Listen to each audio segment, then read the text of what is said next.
हरे कृष्णा। आप सभी भक्तों का बहुत बहुत स्वागत है।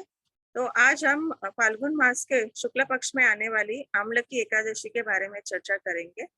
इस एकादशी का वर्णन ब्रह्मांड पुराण में आता है। तो जैसे कि इसके नाम से हमें पता चलता है, आम्ल की यानी आंवला।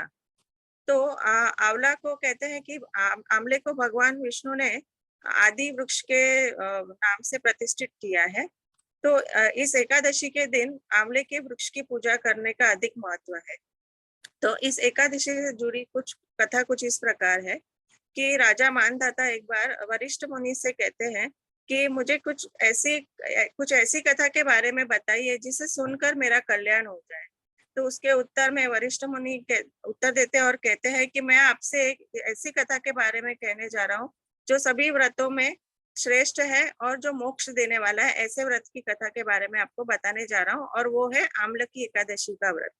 तो ये व्रत सभी पापों को नष्ट करने के साथ इस एकादशी का जो फल है वो किसी ब्राह्मण को 1000 गाय देने के बराबर इसका फल प्राप्त होता है। तो अब हम इसके पौराणिक कथा के बारे में सुनेंगे, जिसे ध्यान पूर्वक सुनिए। तो एक राज्य हुआ करता था जिसका नाम था वैदिश। इस राज्य में सभी रहवासी अपने अपने क्षेत्र में काफी संपन्न थे और एक दूसरे के साथ आनंद पूर्वक रहा करते थे। उस राज्य का उस राज्य में सदा हुई वेद ध्वनि गुंजा करती थी।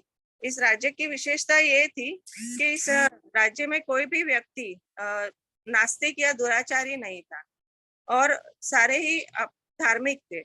इस राज्य का राजा चित्ररथ था, जो स्वयं विद्वान और अत्यंत ही धार्मिक था। इस राजा के शासन में कोई भी व्यक्ति दरिद्र नहीं था। हर कोई निष्ठा पूर्वक धर्म का पालन करता था और सभी नगरवासी भगवान विष्णु की भक्ति किया करते थे और अपना उसी की सेवा में अपना हर एक कार्य वो किया करते थे और सभी नगरवासी हमेशा ही एकादशी व्रत का पालन किया करते थे। तो एक समय फाल्गुन मास के शुक्ल पक्ष की एकादशी आम्ल की एकादशी आई। राजा अपनी प्रजा के साथ मंदिर में गए और वहां पर जाके उन्होंने एक पूर्ण कुंभ का स्थापना किया और उनका धूप दीप नैवेद्य और पंचरत्न से वो आंवले की वृक्ष की पूजा करने लगे। उसी रात रात के समय में वहां एक शिकारी आया। वो शिकारी बहुत ही दुराचारी और पापी था, जो अपने जीवन और कुटुंब का पालन करने के लिए सभी जीवों की हत्या किया करता था।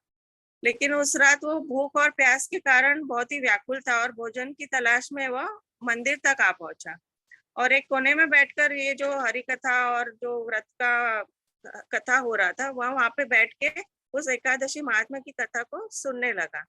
और उस रात उसने वो शिकारी ने पूरी रात उन भक्तों के साथ बिताई और प्रातःकाल जब सभी भक्त अपने अपने घर की ओर चलने लगे तो उसने भी अपने घर की ओर जाना शुरू किया और कुछ समय बाद उस शिकारी की मृत्यु हो गई।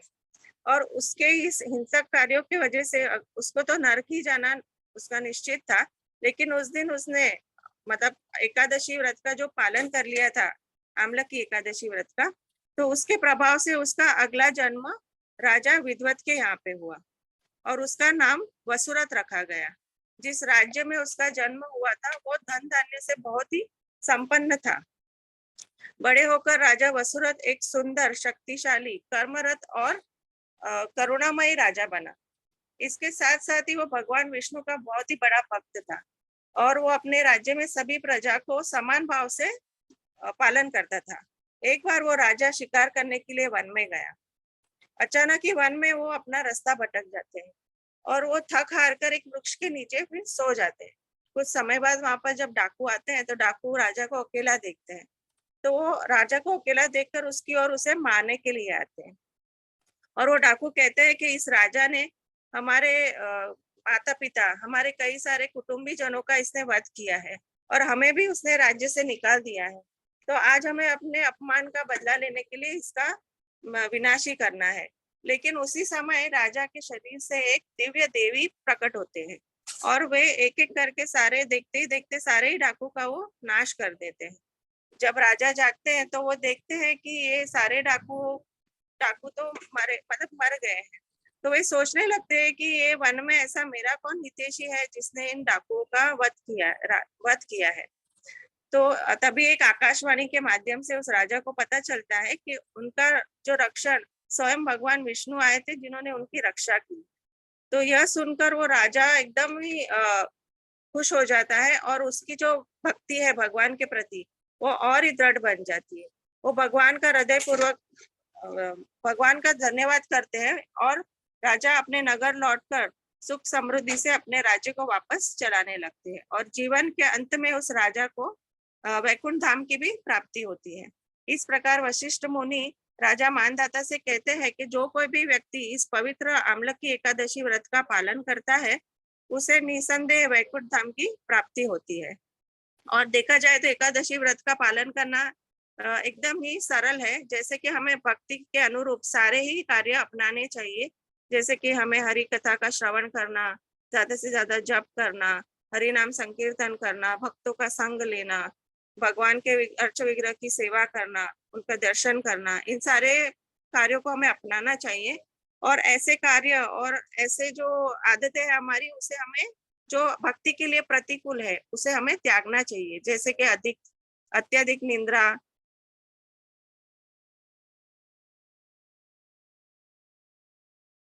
त्यागना चाहिए और हमें ज्यादा से ज्यादा भक्तिमय चीजों को अपनाना चाहिए। तो आइए हम जो हमारे शरीर को तो हम खुराक देते रहते हैं, तो हमें हमारी आत्मा के लिए भी खुराक को देना चाहिए। तो आइए मैं सभी से ही प्रार्थना करती हूँ कि हम सब भी इसी तरह निष्ठा पूर्वक आमलकी एकादशी व्रत का पालन करें। और आप सभी को आमलकी एकादशी की बहुत सारी शुभकामनाएं। हरे कृष्णा, धन्यवाद।